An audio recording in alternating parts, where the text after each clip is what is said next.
નમસ્તે મિત્રો, સ્વાગત છે તમારું ઇઝી જૈન ડિનર આઈડિયા સિરીઝના નવા એપિસોડમાં.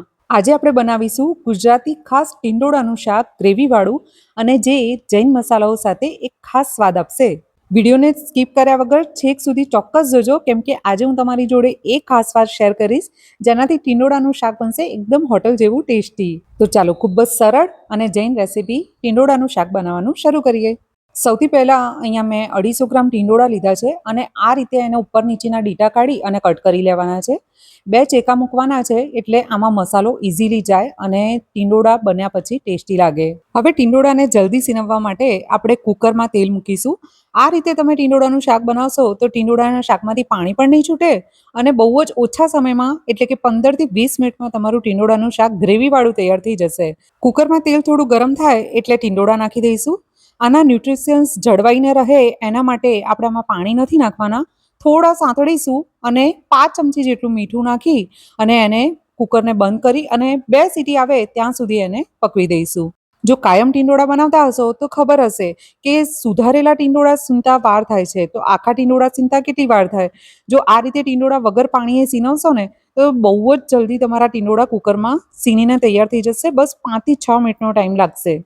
અને તમે જાણો છો કે ટીંડોળામાં એ ન્યુટ્રિશન હોય છે જે તમારા ડાયજેસ્ટિવ હેલ્થને પણ સપોર્ટ કરે છે.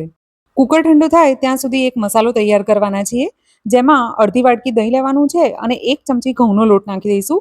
ઘઉંનો લોટ નાખવાથી દહીં છે એ ગરમ થશે ત્યારે ફાટશે નહીં.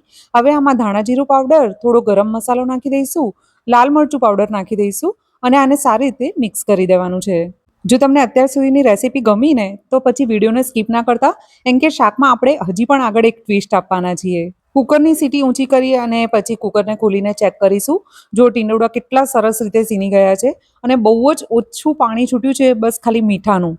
હવે એક વાસણમાં તેલ ગરમ મૂકીશું.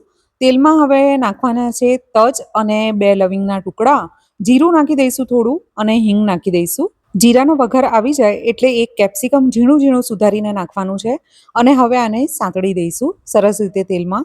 થોડું સતળાઈ જાય એના પછી આમાં થોડું મીઠું અને હળદર નાખી દઈશું. હવે આમાં 2 ટામેટાની પ્યોરી નાખી દઈશું અને આને સારી રીતે મિક્સ કરી અને ઢાંકી અને 2 થી 3 મિનિટ માટે સીનવા દઈશું. 3 મિનિટ પછી ઢાંકણું હટાવીને ચેક કરીશું. જો આમાંથી તેલ છૂટવા લાગ્યું છે, હવે આપણે જે દહીંવાળો મસાલો તૈયાર કર્યો હતો એ આમાં નાખી દેવાનો છે.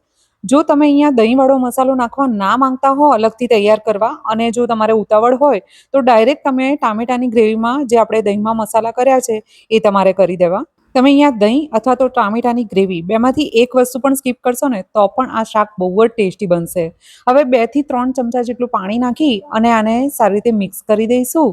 ઉપરથી ટીંડોળા નાખી દેવાના છે સીનવેલા અને 1 થી 2 ચમચી જેટલો શેકેલી સિંગનો ભૂક્કો નાખી દઈશું. મેં અહીંયા શેકેલી સિંગ વાપરી છે. જો તમે કાચી સિંગ વાપરતા હો તો જ્યારે આપણે કેપ્સિકમ નાખ્યા ત્યારે જ તમારે એ ભૂકો નાખી દેવાનો છે. તમે ઈચ્છો તો અહીંયા કાજુ ક્રશ કરેલા પણ વાપરી શકો છો. હવે ઢાંકી અને 5 થી 7 મિનિટ માટે સીનવા દઈશું. 7 મિનિટ પછી ચેક કરતા જો ઉપર એકદમ સરસ તેલ આવી ગયું છે અને એકદમ સરસ એવું ગ્રેવીવાળું શાક આપણું તૈયાર થઈ ગયું છે. થોડી ઉપરથી કસૂરી મેથી નાખી દઈશું અને દહીં જે નાખ્યું છે એની ખટાશને બેલેન્સ કરવા માટે ચપટી ખાંડ નાખી દઈશું. ઈચ્છો તો તમે આને સ્કીપ કરી શકો છો, ખાંડ ના નાખ્યું હોય તો.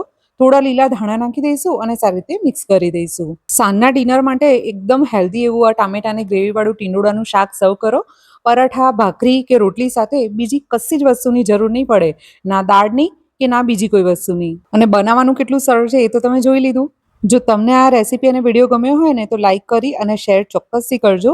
મને કમેન્ટ કરીને કહેજો કે ઇઝી જૈન રેસીપી આઈડિયામાં તમે આગળ કઈ રેસીપી જોવા માંગો છો. સાંજના રસોઈ માટેના આવા નવા આઈડિયા જોવા માટે મારી ચેનલને સબસ્ક્રાઇબ કરી જોડે આપેલી ઘંટડી દબાવી દેજો, એટલે નવા એપિસોડની નોટિફિકેશન પણ તમને તરત મળી જશે. એક નવી રેસીપી સાથે ફરી મળીશું. ત્યાં સુધી આવજો.